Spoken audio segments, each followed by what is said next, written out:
মোদী সরকারকে বলতে চাই, মোদী সরকার কিন্তু এই গণঅভ্যুত্থানের ফলে উৎখাত করা হাসিনাকে আশ্রয় প্রদানের মাধ্যমে চূড়ান্তভাবে লেজিটিমেসি হারিয়েছে।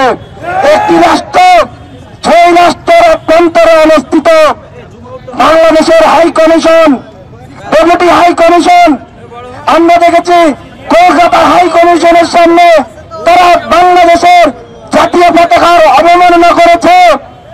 ঢাকা থেকে কিন্তু পাল্টা স্টেটমেন্ট গিয়েছে।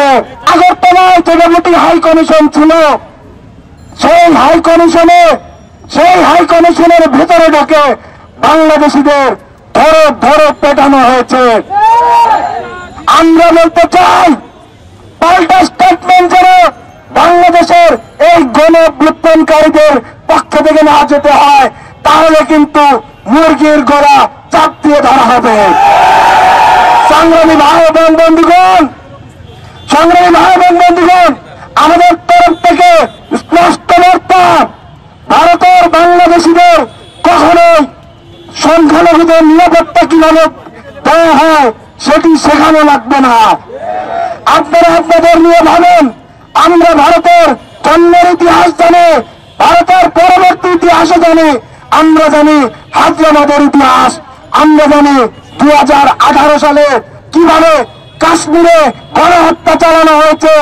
আমরা দেখেছি বছর খানেক আগে মণিপুরে কিভাবে সংখ্যালঘুদের উপরে গণহত্যা চালানো হয়েছে। আমরা দেখেছি কিভাবে বাবরি মসজিদ ভাঙা হয়েছে। আমরা বলতে চাই, বাংলাদেশ ঐতিহাসিকভাবে দিল্লির দাসত্বের বাইরে। যখন দিল্লি সালতানাত চলত ভারতবর্ষে, তখন এই বাংলাদেশে স্বাধীনভাবে চলেছে। যখন ব্রিটিশ সাম্রাজ্যবাদ এই ভারতে এসেছে, তখন কিন্তু হাজী শরীয়তুল্লাহ দুদুমিয়া দাঁড়িয়ে গেছে, ফরাইজি আন্দোলন হয়েছে, তিতুমিররা কিন্তু বাঁশের কেল্লা নিয়ে নেমে পড়েছে। দিল্লির দাদা বাবুদের এটি মাথায় রাখতে হবে। আমরা বলতে চাই, বাংলাদেশিরা এক এবং ঐক্যবদ্ধ ছিল, আছে এবং থাকবে। আমরা বলতে চাই, বাংলাদেশের সম্প্রীতি আগে যেমন বজায় ছিল, এখন আরো তার চাইতে বেশি বন্ধন সুদৃঢ় হয়েছে।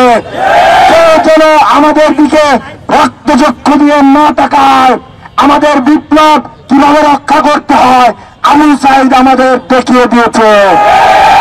এই গণঅভ্যুত্থানে আবু সাইদ কিংবা মুক্ত যেরকম শহীদ হয়েছে, এই গণঅভ্যুত্থানে কিন্তু রিয়াগত কিংবা হৃদয় তরুণ শহীদ হয়েছে। তাই আমাদের যারা হিন্দু ভাই এবং বোনেরা আছেন, আপনাদের পক্ষ থেকে আরো জোরে সোরে আওয়াজ উঠান মাতৃভূমিকে রক্ষার জন্য। ইনকিলাব জিন্দাবাদ।